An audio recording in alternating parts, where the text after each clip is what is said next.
work about an hour and a half a day, and they love it. And I call that a corrupt culture, and it freaked me out, and I had to quit. And that's what I have to say. Here, here. You're just taking pictures? Just to clarify on a debt strike, there is one risk that no one has mentioned. See, as people have said, there is a bubble that's being created with student loan. But if there were a debtor's strike, you'd have to realize that it could destroy the ability of companies and even the government to lend money. They would put a complete moratorium on it, and you could potentially collapse the ability for the poor to go to college, at least in the short term, because they couldn't get any sort of loans, because they would immediately join the people who are doing a social action in refusing to pay their debts. So you'd have to take that into account, that you could create a two-tiered class system where the poor are just simply unable to attend college. And if you think that colleges would be willing to defer a portion of the costs, that would be unrealistic for most schools. So there would be one negative externality of our actions that you would have to pay some serious attention to before deciding anything. Sure, dangerous.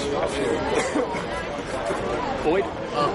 Instead I'd say, first of all, I think we need to recognize that right now, despite what we think about education in the United States, education is built for making us move up in the ladder. In reality, the way education works, and I know this, I'm finishing up my PhD. I teach at a number of universities here in Boston. I've taught here for 8 years. The education system in the U.S. is about the replication and maintenance of class power at the moment. So right now, as it stands, the poor are not able to go to college. And even if they do, they're not able to go to the most prestigious universities. They're not able to gain the benefits that go along with those who are actually taking part in the system, those who are students who are going to go to the high-paying jobs, or the students who are going to be filtered into the very power structures we're fighting against.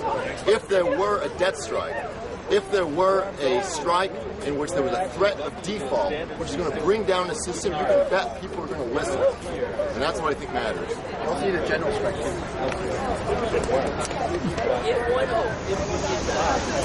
So I'm not really sure. We're discussing unity, statements of demands, and in general, it seems people are airing their grievances. All right. Air your grievances.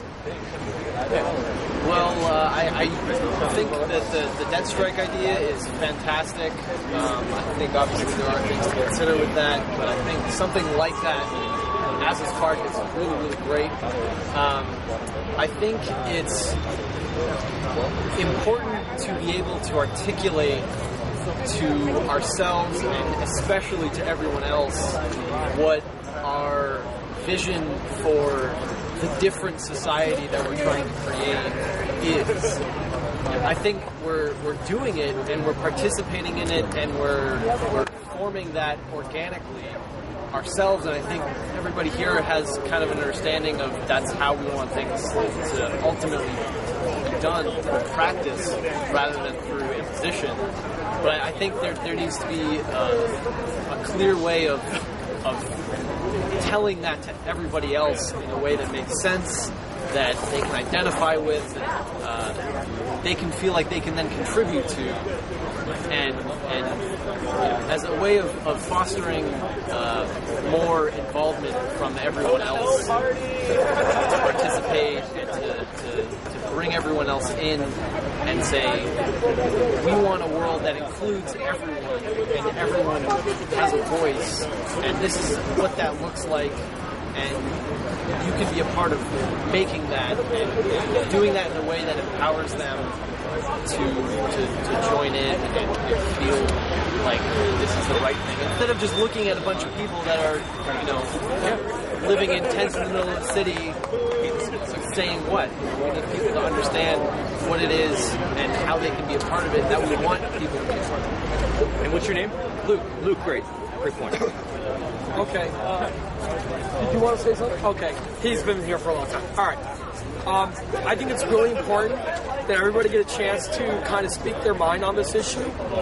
So I would suggest that we continue this format, we break off into two different circles, so that way everybody has the chance to make a comment in a timely manner. Because right now we're looking at about 20 people, which is about 1 hour for us to go around the circle one time. Would everybody be cool breaking off into 2 different groups? A suggestion? I mean, the other alternative would be, and I know this sounds like a contradiction coming from me, but is that we could cut it from 3 to 2 minutes, or even to 1. Comments have mostly been under 2 minutes. Okay, but I even to 1 minute. Still, would that be cool with everybody? I second that motion. To 1 minute? I kind of like. I mean, we have some people. I want to make sure I hear from people who just joined since I haven't heard it. Yeah, I mean, because there's some new voices. Yeah, because we're getting really a lot of people. We're getting a lot of people. 1 minute, or should we break into 2 different groups? All right, vote for 1 minute. Okay, vote for 2 groups. All right, 1 minute passes, and I'll cede my turn just because we were doing this procedure. We should also move over there so we're not obstructing the walkway, because we are quite a bit. Is everyone okay with that? I don't want to. I think we're going to lose the focus if we move. Why move? Just keep it for a minute. Just to let anybody 1 know. minute. You can just join It'll go circle, faster go around now. the circle, so everybody has a chance to say something. You get to say something for 1 minute about, and the big focus topic is that it's towards a unity statement. So if you can add further things that either contribute the content of the unity statement or talk about how it is that we can form a unity statement, that would be what this is about. And just point on that, it need not be like demand. We talked about earlier before most people joined that need not to be specifically demands. We talked about how that could be a set of grievances, a set of principles, thing we believe, or it could be demands or any mix of those. It's not like just one genre, like one type of unity. It could be in various ways of thinking about that. Okay, Cool. Made up a great point about the debt, but also, I mean, I came up with the general strike, but I feel like the unions are really co-opted by them. So, is there anyone who can get anyone's thoughts on that? Do we have any actual union people here? Well, there were.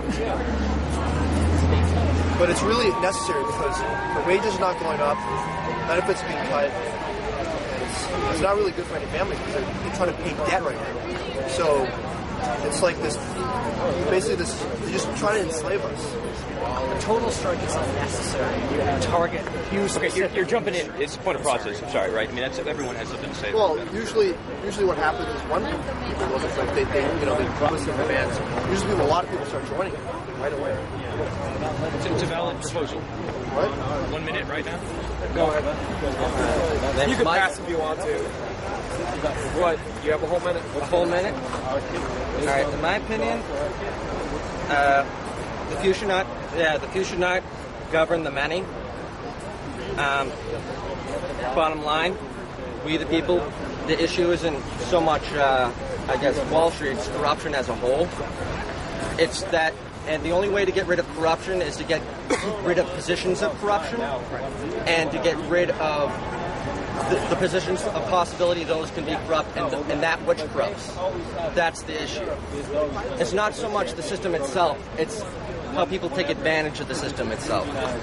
I guess this sounds stupid, but okay, it's just an idea. Okay, one world government has always been demonized, but I believe that because it puts power back in the hands of the people, and out of the hands of the greedy corporate and political traditional extremists, the only thing stopping us from fear is our insecurities instilled by the powers that be. Imagine the money that we would save. No government underneath representatives. There would be no need for representatives because we could govern ourselves through, in my opinion, it's my belief that we, the people of the world, of every nation, desire for peace and freedom. All governments are basically control, where representatives control the masses doing civic duties to the best of their intentions of the people for the people. Where the few govern the many. It's my opinion that we can have a democratic worldwide republic, and it should be formed, that transcends political ideology, taking the best from all, where the people have no representatives but themselves, voting on continents and world agendas based on, basically having a system through electronic voting. Bottom line. Electronic town halls? Yeah. So electronic voting. Yeah, electronic voting. I mean, there's issues. Your minutes up now. Yeah, all right. I mean, there's issues